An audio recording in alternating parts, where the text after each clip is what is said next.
Elizabeth Hammond. I am a peace and development specialist. I'm currently a caregiver to my daughter and my mom. I encourage you all to watch Radiant Parenting. It is indeed a platform to learn a lot about parenting for the young, the old, and those who are about to get married. I encourage you to watch it, like the page, follow them to learn a lot because it's worth learning. They share experiences and it's very educational, which would help you in your future parenting and current parenting. So follow them and like their page. Thank you.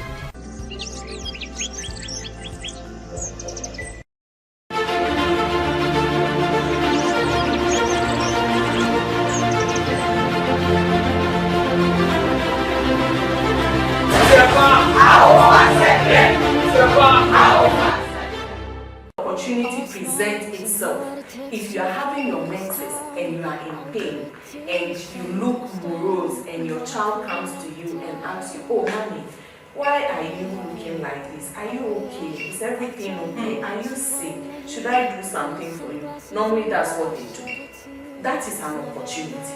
You grab the opportunity. You let her know that I am having my period and I'm in some pains, but I am managing it. When you do that, she knows that you also have periods. Yes, so that will break every barrier about talking to you about her menstrual issues.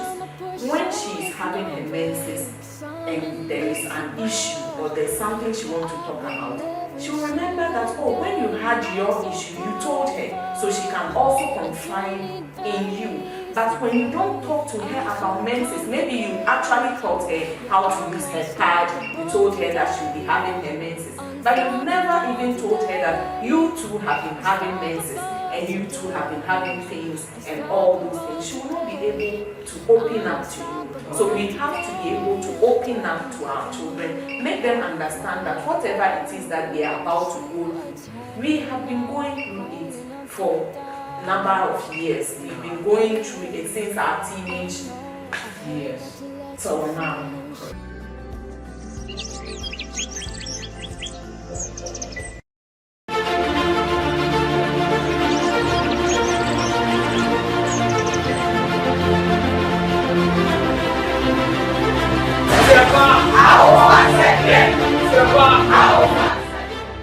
Hello viewers, I'm Dr. Abigail Chi, a nurse by profession and currently practicing as a public health consultant.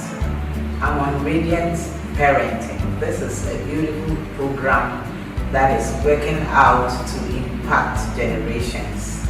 And I encourage you to watch it and learn lessons out of it for parenting, which will be helpful for this generation and generations to come. Please like, share, and spread the news out to your friends and relations so that they will always be watching to be getting the tidbits that are necessary for essential parenting. Let's make parenting radiant to the glory of God. Hello, this is Radiant Parenting. We are happy to come your way again with another insightful edition of our program dubbed My Parenting Journey. Parenting is a journey. Do you believe that? Yes, it is a journey. And how has the journey been for you so far? Has it been exciting? Has it been impactful? Has it been challenging? Today we are bringing your way a great woman. You understand why I'm saying she's a great woman? She has gone through a lot as a parent and she's not giving up. We have in the studio a woman by the name Elizabeth Hammond. She is a peace and development expert. She has worked with the UN. She has worked locally and internationally in Ghana, Germany, Switzerland, and South Sudan. She's a married woman and she's been blessed with 3 beautiful, adorable children. Before I introduce her to you, let's go on a quick commercial break and we'll start the program. Thank you.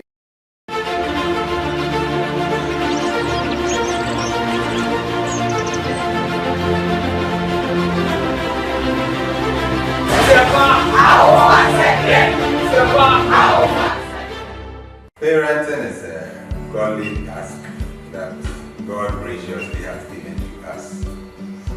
For everyone who is married, we have a responsibility to ensure that the children who are a gift that God has given to us are properly nurtured. It calls for a lot of resources in terms of time, in terms of money, and other resources that are needed. We need to have it at the back of our mind that we have to give an account of what God has given to us, the children that God has given to us. We shouldn't see it as a chore, or we shouldn't see it as something that is difficult, but we should see it as part of our lives and an obligation on us to be able to fulfill God's purpose in raising up these children in the fear and in the admonition of the Lord, so that they will grow to become responsible adults and even better than us.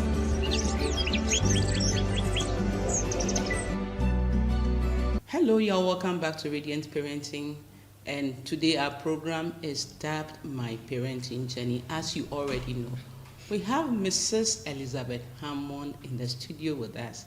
Mrs. Hammond, you are most welcome to Radiant Parenting. Thank you very much for having me. Good. How has your day been? Well, it's been cool. It's been good. Yes. Thank God. Yes. Thank God you made it. And thank you so much for the opportunity to be on your platform. I know it's a big one, so I don't take it for granted. We are honored to have you as well. Thank you. Tell us about yourself. Who is Elizabeth Hammond? Where were you brought up? Okay. And all that. I was born in Accra, in Osu. Osu? Yes. Ga. Ga, yes. No Ga. No Ga wa. Oh, Leleona. No Ga. I even, I went to a Ga Presbyterian church. Yeah, I was a Ga Presbyterian. And is it true that when you are fighting with the guns, they will tell you that, boy, can't share? Mashipu. Is it true? So it means that you wait, you are fighting, wait. When I get up, I'll beat you. And somebody said that, why will I wait for you to get up? I'll keep on beating you. Well, is it true? Well, for me, Gans are an amazing group of people. It's amazing that I didn't marry a Gan. Oh. I love them with a passion. Wow. I love them with a passion. They don't care about anything. Yeah, they speak their mind and that's it. And they are gone. And then they are gone. That's it. That's it. They are an interesting group of people. So I grew up, very first family friends were Gans. Okay. And at the time, my mother was not going to church. Even though my dad was a serious churchman, but my mother wasn't. So they were called the Lampteys. Okay. They took it. The woman took us. I was young at the age. My younger sister was very young as well, and my brother. So she would carry all of us to church. So we were Presbyterian, but we did everything in Ghana. Okay. Yeah, the Bible quotations and everything was in Ghana. Okay. Yeah. God rest her soul. She was a good woman. Yeah. Wow, that's great. So how many siblings do you have, and who were your parents? Okay. What was their profession? I am the second of 6 siblings. In fact, I assumed the role of the first after the demise of my brother. Okay. He was the first, and he's the only brother that I had. Okay. Yeah, so the rest of us are girls. And now I'm the eldest. My parents, my father was Kwejo Anoche Mensah, but he was born Emmanuel Achampong. Okay. He was born to the paramount chief of Aguna in the Ashanti region. And like I mentioned, he was born Emmanuel Achampong, but sometime in his career years, he decided to go native. Okay. So he called himself Kwejo, being the male born on the Monday, male born, yes.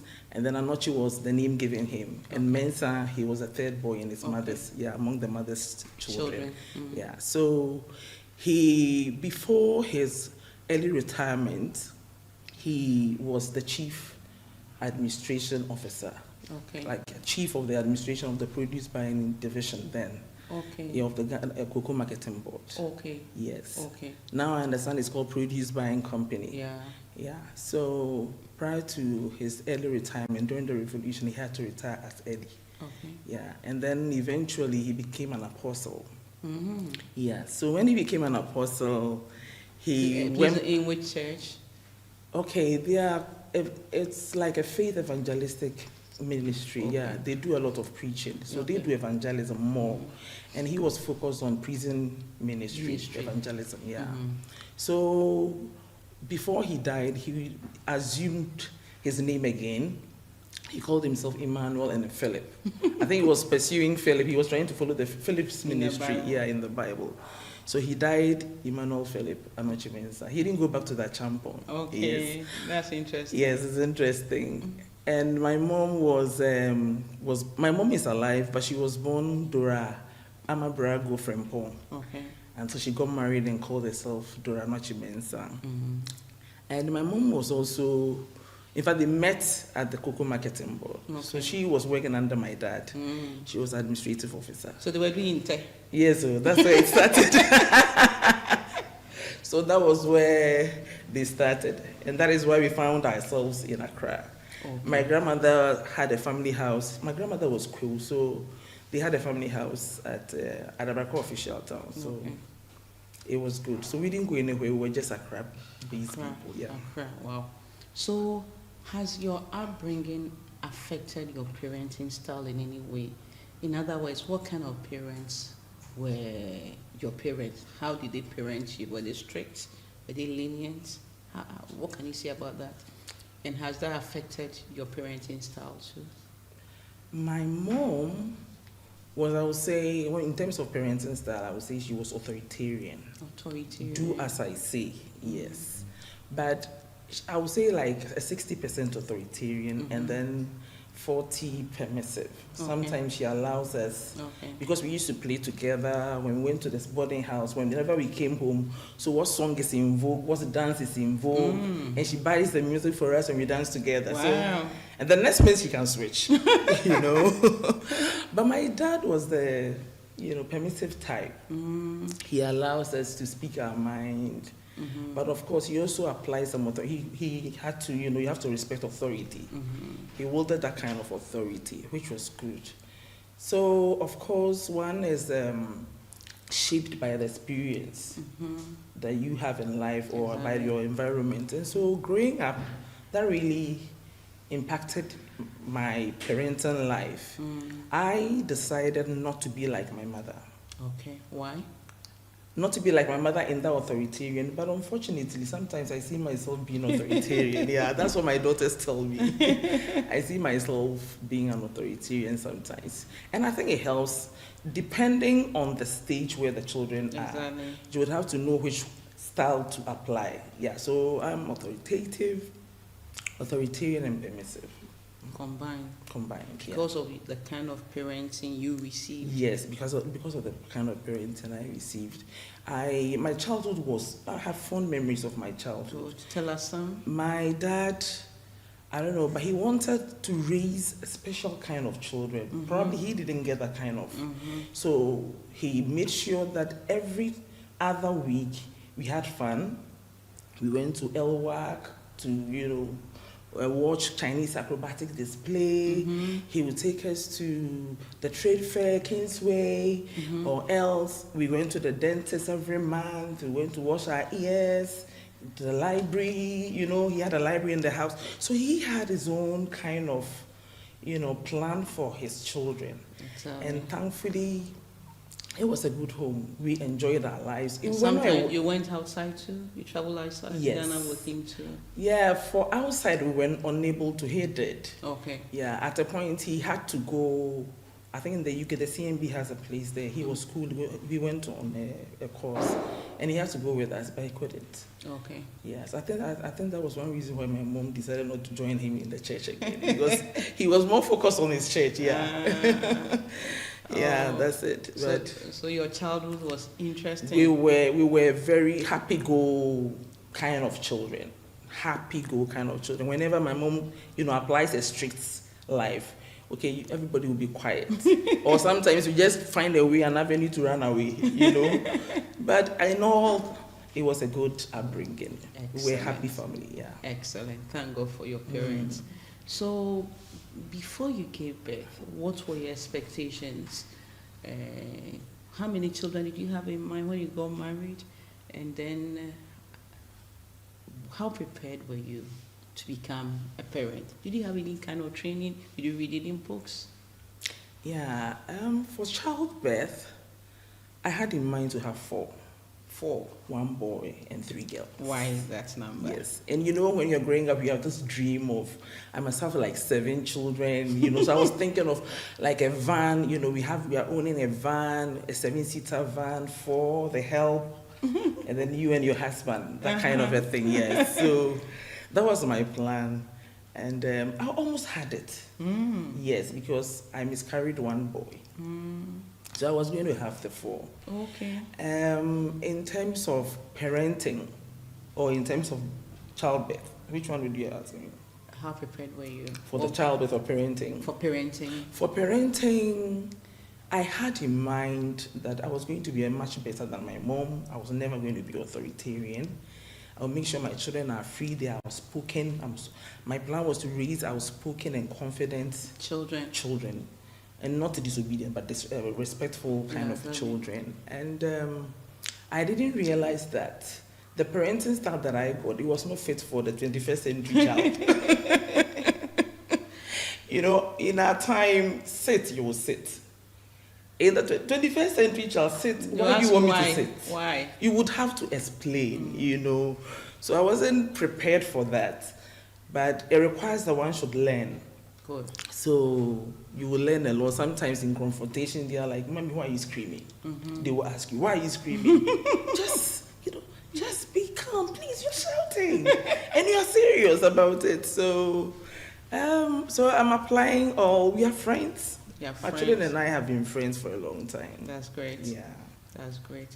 So, how would you describe your parenting so far before we tell Keeper? In a nutshell, how will you say your parenting journey has been? Has it been tough? Has it been challenging? Has it been exciting? I would say when I started life, the marriage life, it was exciting. It was exciting because we didn't have much on us, my husband and I. My husband was also the type who would want us to go out every weekend. Yes. So before the weekend, they already know, "Mommy, today we are going to Busia in the Western region, or today we are going to White Sands." Wow. They love the beaches. Yeah, so I said, okay. So he was always there and he was supporting and all that. But he got busy. He had to be traveling and sometimes it has to be me. I also co-parented with my parents. Good. We lived closer. Okay. So sometimes my dad will pick the kids. My husband drops them, I pick them up because I used to close at 4 p.m. But if I'm unable to, my dad will pick them up, I'll pick them from home. So whenever I had a child, my mother was there. Okay. They were there to take care of them. So I would say that they also supported me. It became challenging, I would say, when they became a bit independent. I think one thing we have to understand is that parenting is dynamic. Right. Parenting a child is different. It's totally different from a teenager. Parenting. Yes, from a teenager and parenting an adult child. It's 3 different dimensions. Things. Yes. So when you hear people say, "Oh, why has he raised such a child?" They may not know because probably their children are young. Sometimes I hear people are like, "Oh, as for my daughter or as my son, he tells me everything when he goes to school, everything that happens in school." We all went through that. It gets to a point where they don't tell you that much. They will tell you a little. They keep to themselves. Yes, and give you the. So that was when the challenging came in. The challenge, especially when I had my 3rd daughter.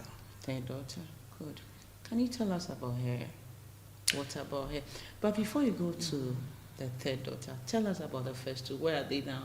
Congratulations. I attended your daughter's wedding. Yes. No, the reception rather. The reception, congratulations. Yes, thank you.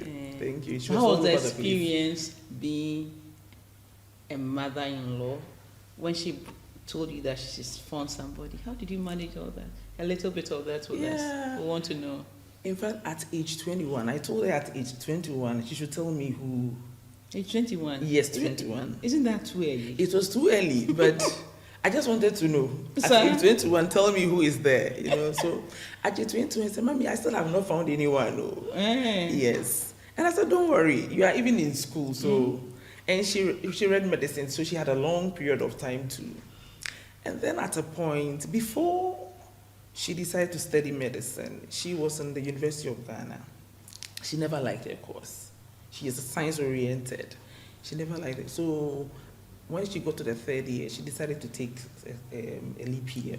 Okay. So she went to the US to be with my sister. Mm-hmm.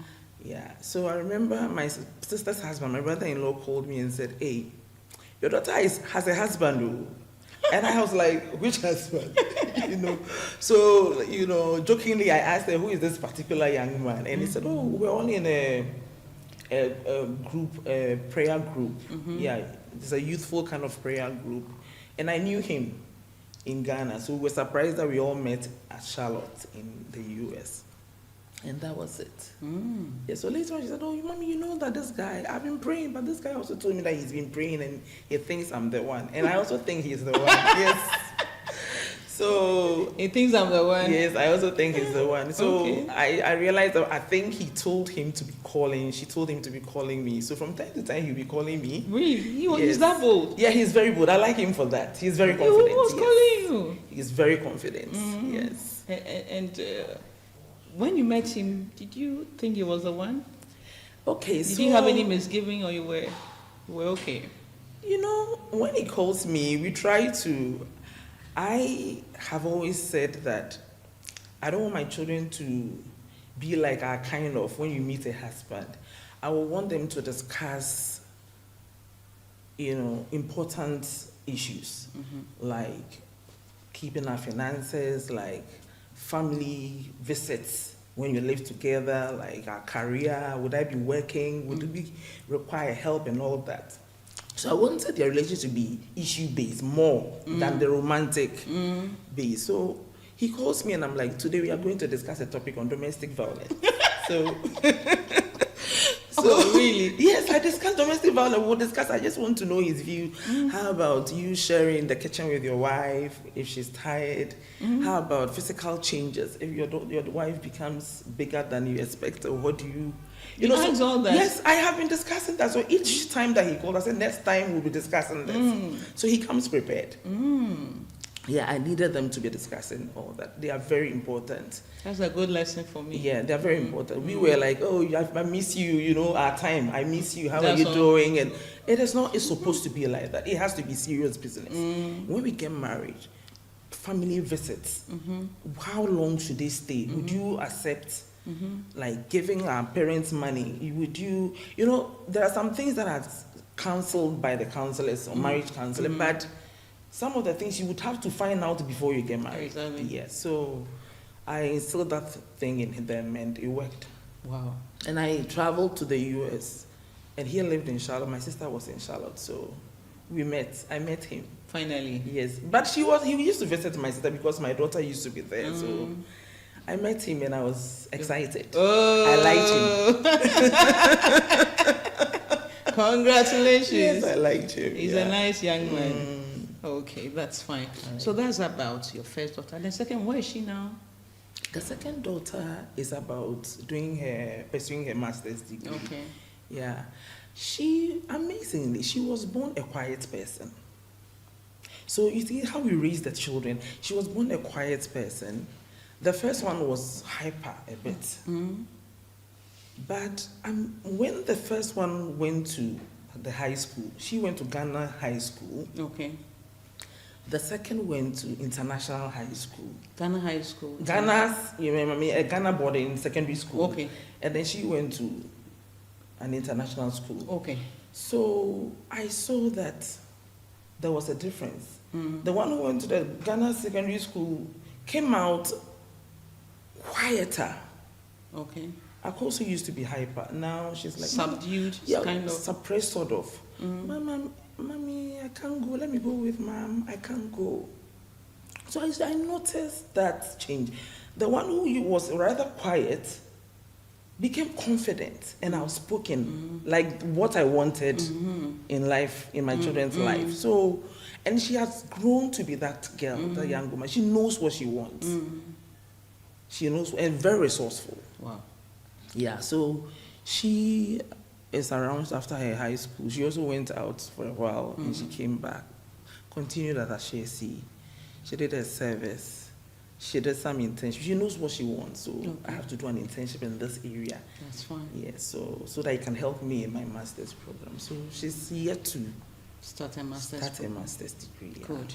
That's fine. Then the third one. The third one is the one who, she was born normal. I had her in the US. And usually when you deliver, they go through the test and they paste on the wall that she passed this test, hearing test, what's so and so test. And we got home because I was still working. So we came home and I realized that I think 3 years later, we traveled again, and my younger sister, the one directly after me, realized that no, the way she is behaving. You know, when I was younger, I was hyperactive, so and Akusi is also hyper, so it was assumed that she is also another hyper. But her behavior was, so that was when we noted, and I decided to go visit. In fact, she had a problem, a dental issue. When we got there, the doctor said, "Madam, forget about this dental issue and think about her behavior." So it was arranged for us to meet a neurologist, and he diagnosed her of autism spectrum disorder. Wow. Yeah, it is a developmental and behavioral disorder.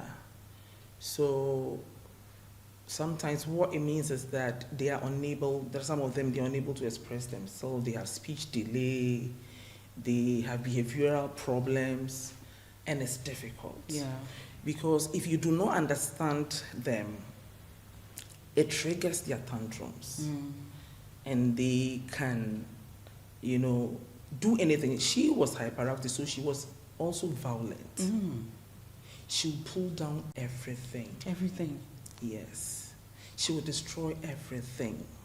Her sister's books, her father's, everything, the laptop, everything in the house, she would destroy them. Jesus.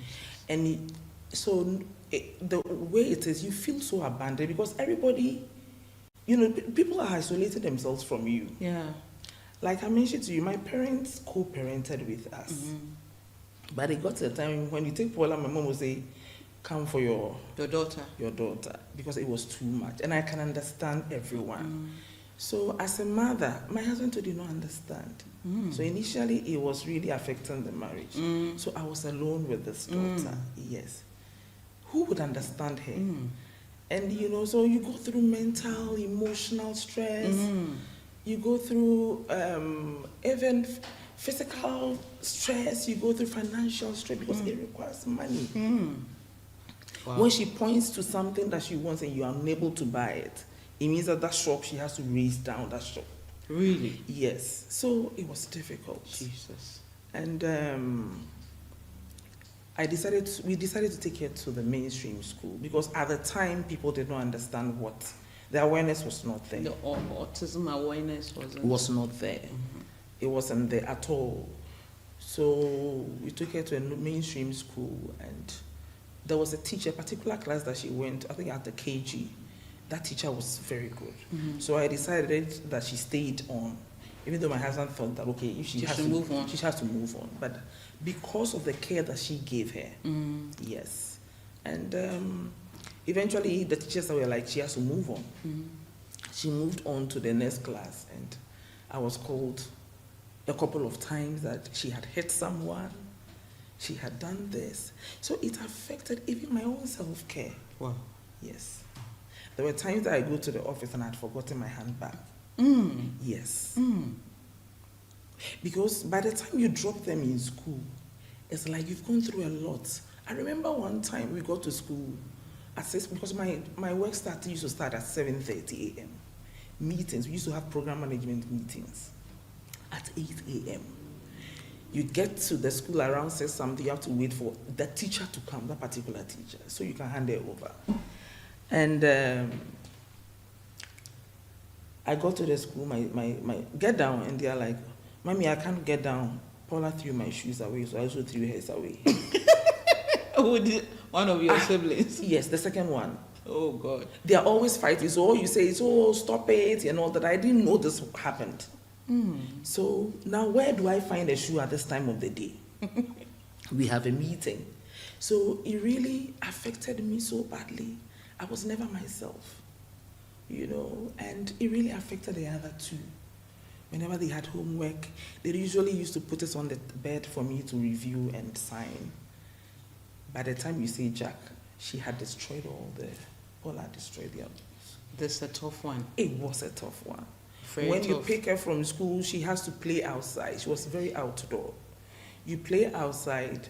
I'm living in an estate. She's throwing stones. Whenever you're like tired, she wants you to chase after her. When she's tired, she'll start throwing stones. And then this one will be calling you, your daughter is throwing stones. Please be careful, it doesn't hit my windscreen. Please be careful. So my life was, I was living in the dark. It was a terrible situation. Jesus. But eventually, we went to see the neurologist again, and he recommended 2 schools, special schools, privately owned by one Ghanaian in the diaspora and then one British. The British was married to a Ghanaian, so but she had a lot of therapists. We went to see all the schools. Hers was more expensive, and they were all in dollars. So we had to find money and choose the Ghanaian, the Ghanaian owned school. Eventually, we changed her to the other school. We had to go and explain to the woman that you have all the therapists here, and we need it. So she met with their board in the UK, and they gave her some kind of a bursary. Okay. Yes. Okay. So that was it. It was gradual until. So the scenarios you described all happened in the US? No, here. I'm Yeah, in talking about Ghana. Ghana, yeah. Okay. I'm talking about Ghana. US, she doesn't have a problem. Okay. Even when you travel with her, you feel so comfortable. Because right from the airport, I remember at age 5, right from the airport, she would just lie on the floor, roll, and this is a naughty girl, you don't train this girl. And I'm the only person who understands, and I'm tired. I can't explain everything every time. You know, you get to the airport, remove your shoes, she doesn't understand why. She should remove her shoes. You know, so it was difficult. It's difficult right from getting down through the immigration, through wherever checks, until you board on the flight. She's screaming. You are praying, let her sleep before I arrive. You arrive, and you think she's awake, and but the people over there, oh, no, leave her. And you have all these other people supporting. They are more supportive, but not More we the supportive. Ghanaians. We are not. I think, even though there's the awareness, I think Ghanaians, we have a problem with the disability. We do not care about the disability at all. Persons with disabilities. We don't care. Any form of disability, we do not That's care about them. unfortunate. It's so unfortunate. Fortunate. If we are believers, we should consider that our God is the God of all flesh. Yeah. We should consider everyone. You go to some places and you realize that one with a physical challenge cannot even climb this building. So have you excluded these ones? No. You understand? So the journey has been difficult. It's been tough. It's been very tough. So, Mrs. Hammond, I really share what you've gone through, and you are strong and a tough woman. Some would run away. God the Because glory. you've gone through it, and thankfully, Paula is now stable. She's in school now, isn't she? What level? She's actually in a transition towards independence, so she's in the last stage. Last stage. You have done well. Congratulations. Thank you. Good. So, to continue with the discussion, your children, at what point did you introduce them to Christ? Was that a pivotal part of your parenting? And then what kind of values did you instill in them? My children were born into the church, so they grew up in the church. They found themselves in the church. But I realized that children who are born in the church, it becomes like a normal thing. So that is their life. It becomes normal. So I had to instill some kind of values. So we don't leave them in the hands of the Sunday school. You know, leave their parenting, the Christian aspect, the spirituality. You don't leave it to the Sunday school teachers. It is your duty. They are only supplementing. So we used to discuss a lot. we find topical issues, and then from there I tell them, so what value did you find in this, in Joseph, in David, in Moses? So each time they are preaching about it, and then you just give lessons. Out of the lessons, we look at the values. Okay. So I have instilled in them the values: honesty, integrity, accountability, and then also having the personal fellowship with the Lord is very important to me. But how did you do that? How I did it. So, like I'm saying, from church, we also have our own devotions. Family devotions, where each person takes one personality in the Bible. Okay. So the one you want, if it's Peter, you share a word about Peter, and then you talk about the lessons learned from that story, and then the values in that story, and that is it. Okay. So that was how they are good with memorizing verses, etc. But I realized that it was about, just speaking at first. So even in Reason, the last one, I made them understand that you need to respect. I talked to them about compassion as well, and generosity. So compassion, you have to show compassion to the needy. Your sister is a special needs child. So eventually they decided to go to the school, volunteer in the school. Okay. Yeah, that was how they came to understand her. Volunteer in the school where she was, yeah. Okay. Yeah. Because the first one plays the guitar, so I made arrangement for her to be there. And that was when she also decided to be a pediatrician with focus on special needs children. Wow. Yes. And the second one too, when she was in Ashesi, she was able to do some projects in Brikusu. On special needs children. So as a result of where they went to the volunteering. Okay. And Paula's case too. Yes. Wow. So then now everybody understood, even my husband. He understood. And one thing I didn't tell you is that my job took me out a lot. I worked on duty travel, so most times it was my husband who was home, and I had wonderful helps, domestic helps. I had very wonderful driver, Tofik. He was wonderful. He had patience for my daughter. I had Esther, and I had Jackie. These two, each time there's Mother's Day, I had to dedicate it to them. Wow. They really helped me, yeah. Because I was concerned about puberty and all that. They supported me in that area. Yeah. So God has given me, also blessed me with helpers on the way. Exactly, because I was going to ask you that, looking at how busy your job is and the traveling here and there, how did you manage to raise 3 daughters and one with a special need? But I had these people who were your support. Yes, they're my support. So it means that having domestic support, or house helps as we call them, is not as bad as that. There are good ones too. I don't think it's as bad as people call them necessary devils. I don't think it's as bad. Of course, I've seen quite a few of them who were very strange. I have my own experiences. But there are also very good ones. Yeah. Good ones with good hearts. And you cannot be a mother, a career woman, with other responsibilities and children, and will not spend on support. You need some people to support you. If you do not need a house help, then get cleaning service or something you need help. You can't do it all. You can't do it all. You will need help, or else you break down. Yeah, you will break down. And I was fortunate to have these good people around me. And I was also coming home frequently. Okay. So I was really involved in their lives, yeah. You were really involved. You made time, you made that your priority. Good, despite your job. Yes, I was really involved in their lives. So with the support from the house helps, were your children doing any kind of house chores at all? Yes. Because I thought the house helps were there, they would do everything for them. There was a driver at their disposal. You know what? My upbringing, there was one thing my mother did not help me with. At every point in time, we had like minimum of 3 helps. Minimum of 3 house helps. Wow. And so when I went to the boarding house, if you tell me, can you do this? I'm unable to do it. Yes. And I didn't want that kind of embarrassment for my children. It was so embarrassing. You couldn't do basic So things. many things, basic things, lay your bed, clean the bathroom, and the house chores that they gave me to was a horrible one. So I was always, every time I was never ready for inspection. And the seniors will punish you. And they'll punish me every time I was being punished.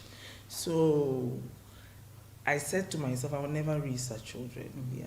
You learned your lesson. Yeah, I learned my lessons. Even sometimes one sister of mine will call and say, I called and the children were in the kitchen. That is domestic abuse. And I said, I'm never going to be like that. Yeah, I'm never going to do that. So, especially the first one, she had interest in household chores. The other one was in cleaning. She's very good with cleaning because that was her role. And this other one was cooking. So, even though we had households, you still allow them to do house chores. Yeah. That's important. And house chores also even help in the academic development and all that, something we do not take note of, but it's so important. In the times we are in, parents are so busy. As you said, your mother had 3 households at least.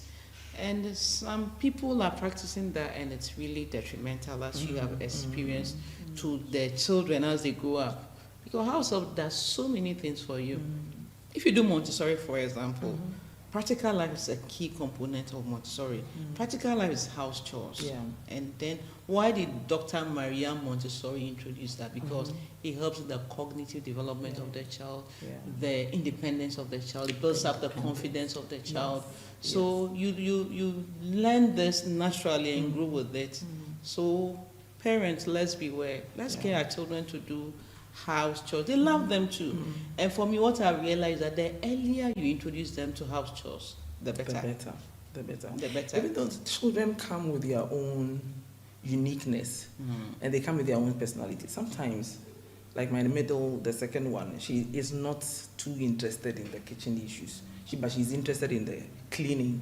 And I think it's because probably that was what I assigned to her. But I remember assigning her the dog food, and she used to complain, why must I prepare dog food when my elder sister is preparing the real food, But she picked up along the way, because you saw the value in her learning that, and you didn't want her to miss out on that. It's embarrassing. It's really embarrassing. You've gone through a lot.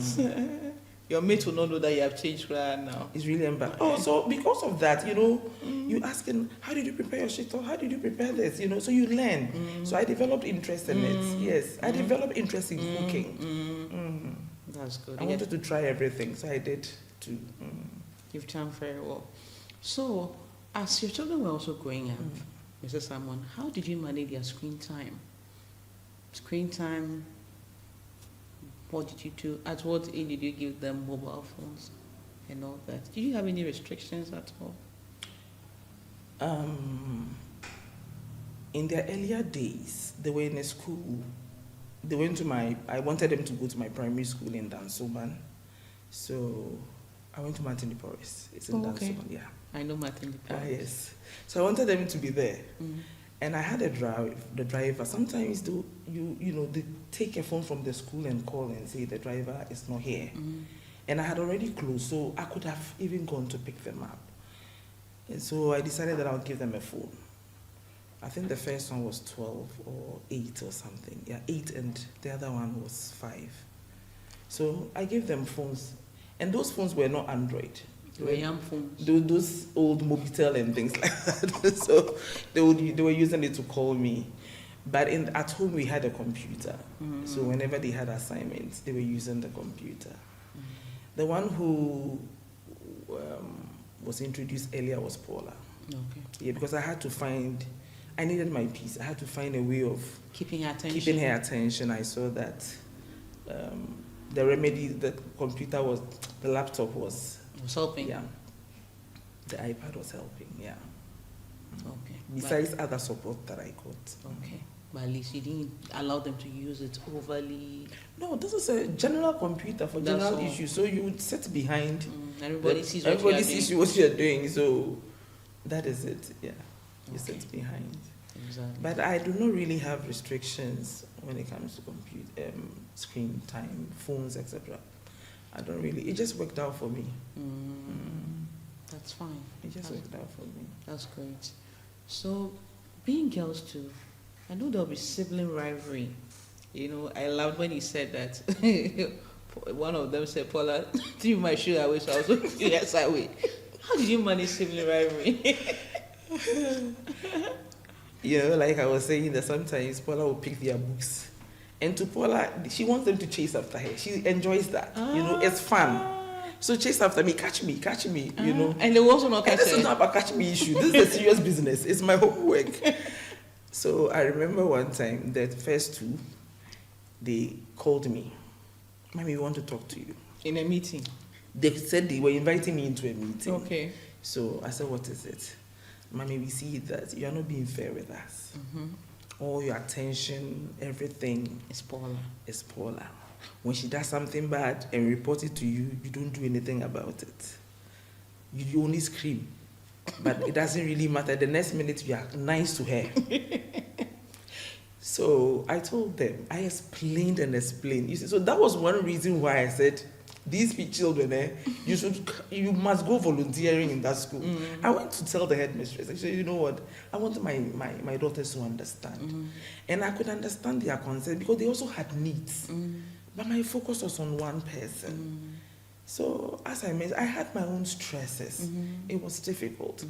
But even though at a point when my husband also started traveling, we paused a while in the weekend travels, etc. I always had weekend activity with them. Okay. Yes, so we will continue with the weekend activity until they themselves became independent and they will tell you, no, I'm not going with you. Yeah, so they understood. It was tough at the time. Every time they are moody, everything you buy for Paula, everything it is Paula. When we ask you, you say no. But Paula, you buy for her. Paula, you buy. So eventually when they understood, I was so excited. But they understood that later in their years, because the first one had to complete her SHS before she went to the school. Yeah. That's fine. So that phase two was properly managed. Good. So in their teenage years too, developmental changes and all that, and they are girls. How did you handle that? I think I took the cup of my mother's authoritarian style when they got to the teenage. Especially the first one, she has the body. So I remember there was this open day. I went to a school and the headmistress said, your daughter is beautiful, but talk to her because the boys are all eyeing her. So talk to her. In fact, when she said that, I was so worried. She gave you a lot of stress. You know, that alone, my daughter did not do anything, but even sometimes when you are with them, like you stop on the way, I say, go and buy Kelly. And you see guys trying to Corner her.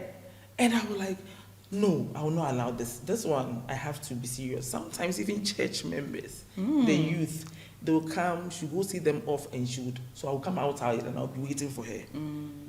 So when she comes, I will scream, Mommy, why are you screaming? I did nothing. I only went to see them off. But you see, so I understood my mom, that fear. That fear was there. It was there. It was there. So I decided that she would have to, I told my husband, she was never going to the mid school. You wanted what? It has to be a girls' school. So she went to a girls' school. And I was happy about that. Because the way things were, no. You were afraid. I was very much afraid.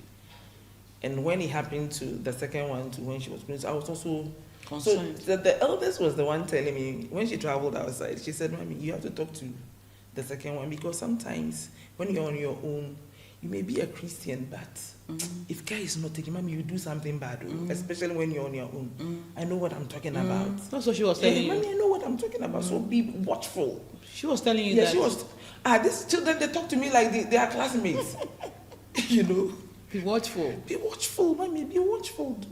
So for her too, I was like, be careful. Oh, Mommy, I'm not doing things like that. So I was a bit teenage. You are scared. And they are girls. They are girls. They are girls. You have plans for them. So I said, I am not around, but God is watching you. You know, that kind of fear, parenting with fear. God is watching. God is watching you. And his eyes are moving to His eyes are moving to for whatever you do, he will see. You know. But I'm so grateful to God. It's not by my mind. Exactly. Yeah. If you are a parent and your children go through the secondary school system, the university and they come out. Praise the Lord. They come out safely, whole as believers. You should always bless the Lord. Exactly. Because it's not about you not raising your children well.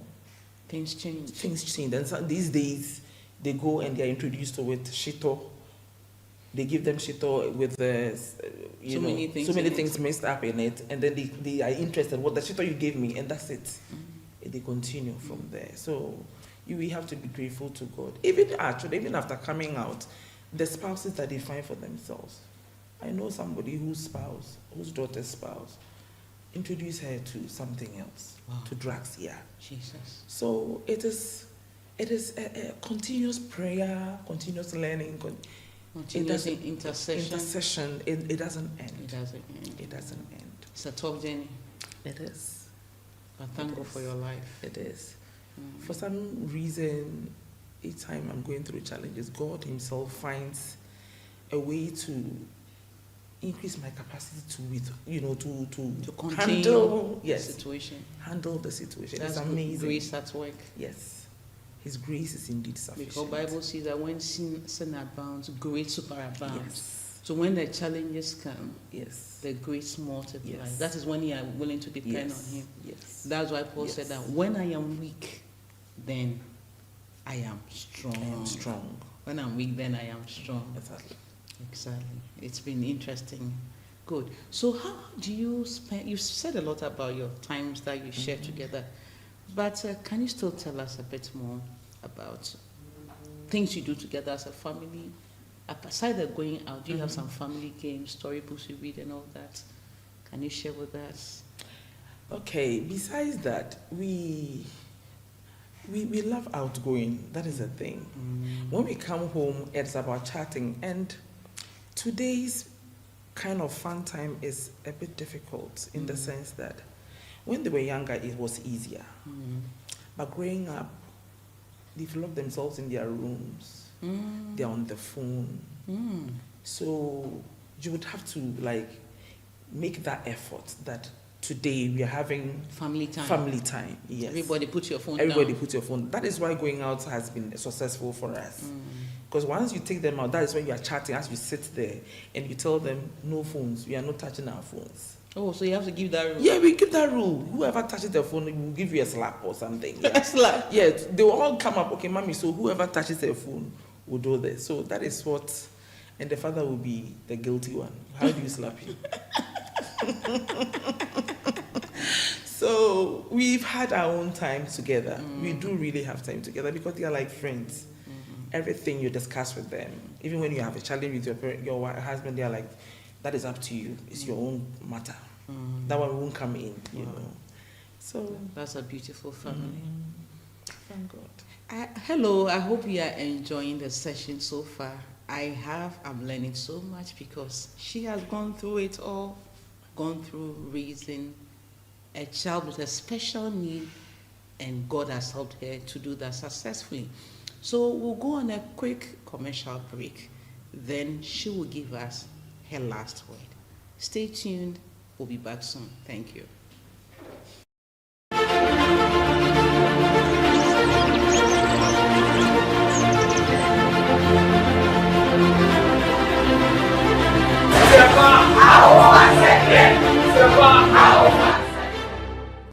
Hello, this is Mina Lasse. I want to recommend Radiant Parenting to you. It is a very beautiful channel that talks to you about parenting. Are you struggling in your parenting journey? Do you want to do parenting on purpose? Then I recommend this channel to you. It's such an insightful piece of parenting, how you're going to go about your parenting journey, how you want to, adopt different parenting styles. We have different people sharing their opinion. I recommend this to you.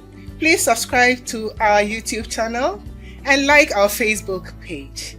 You would never regret doing that. God bless you. Bye.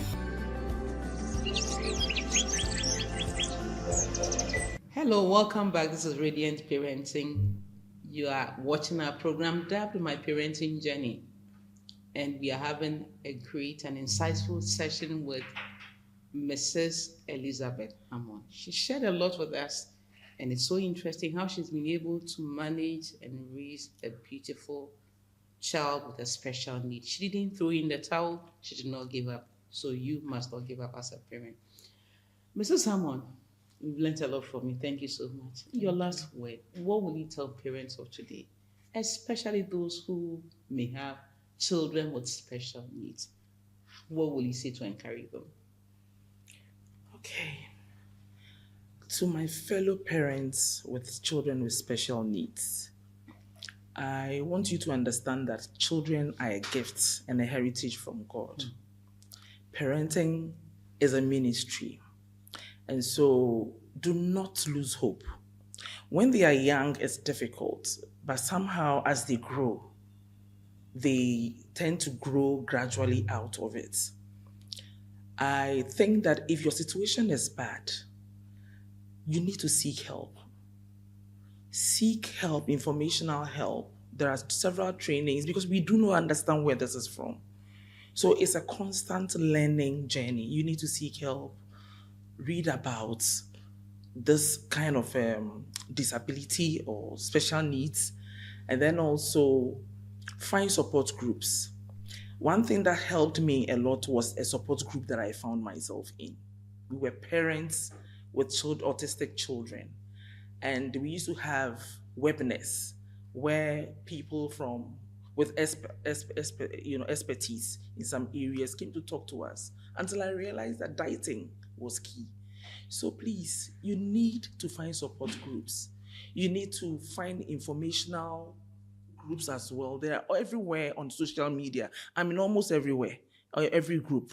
So find those support groups, and above all, go on your knees, because God knows why He's given us these children. We end up becoming the best of parents because we have tried all the various parenting.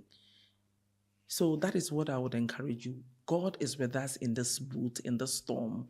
And I remember one Bible passage where Paul said, there's a thorn in my flesh. Sometimes this situation becomes like a thorn in our flesh. But then the Lord told him that, Paul, why are you complaining? My grace is sufficient for you. My strength is made perfect in your weakness. With us who have children in this kind of situation, our advantage over the others is that it draws us closer to God. Because while we are being abandoned, God is always there with us. And at the end of the day, the good, the bad, the ugly will all work together for our good. Thank you.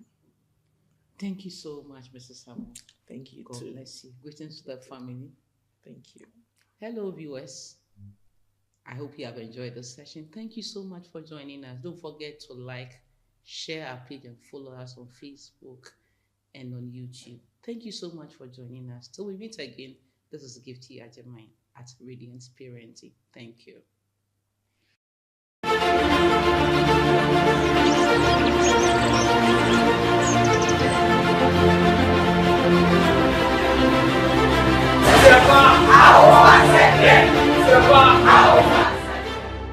I would say that parenting is not an event. Sometimes people say spend quality time or quantity time. Parenting is a process, and you always have to be there. You have to make time, and you also have to be there all the time, because sometimes our children need somebody to talk to, they need somebody to encourage them, they're having a challenging time. You need to be there. Remember, we are stewards. God made us stewards. And I always say we are bringing up somebody's wife, we are bringing up somebody's husband, you're also bringing us a responsible adult for the nation. So you are bringing up a CEO, you are bringing up a politician, an organizational head. Have all that in mind, and together with your husband, bring the children up so that one day somebody will bless you as having done a very good job. And one day God will tell you, good and faithful servant, you took very good care of my property, what I entrusted in your hands. Bear that in mind so that nobody will curse you one day and say that, look at this job you did. It's not good at all. And pray. You need to pray. Like everything depends on prayer. Rise up at dawn, mommy, and pray for your children. I wake up 2 a.m. I am always laying hands on my children and speaking forth what I want to see happen to them. I do that every time. Sometimes they see, sometimes they don't see. If your husband is not doing it, it's okay, mother, do it. And one day, you will thank God for what you did. God bless us all. Amen.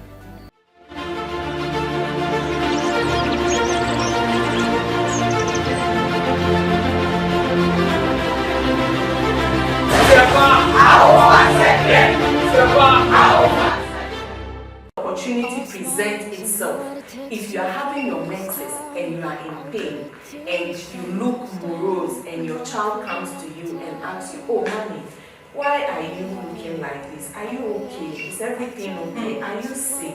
Should I do something for you? Normally that's what they do. That is an opportunity. You grab the opportunity. You let her know that I am having my period and I'm in some pains, but I am managing it. When you do that, she knows that you also have period. Yes, so that will break every barrier about talking to you about her menstrual issues. When she is having her menses and there is an issue or there's something she wants to talk about, she will remember that, oh, when you had your issue, you told her, so she can also confide in you. But when you don't talk to her about menses, maybe you actually taught her how to use her pad, you told her that she'll be having her menses, but you never even told her that you too have been having menses and you too have been having pains and all those things. She will not be able to open up to you. So we have to be able to open up to our children, make them understand that whatever it is that they are about to go through, we have been going through it for number of years. We've been going through it since our teenage years till now.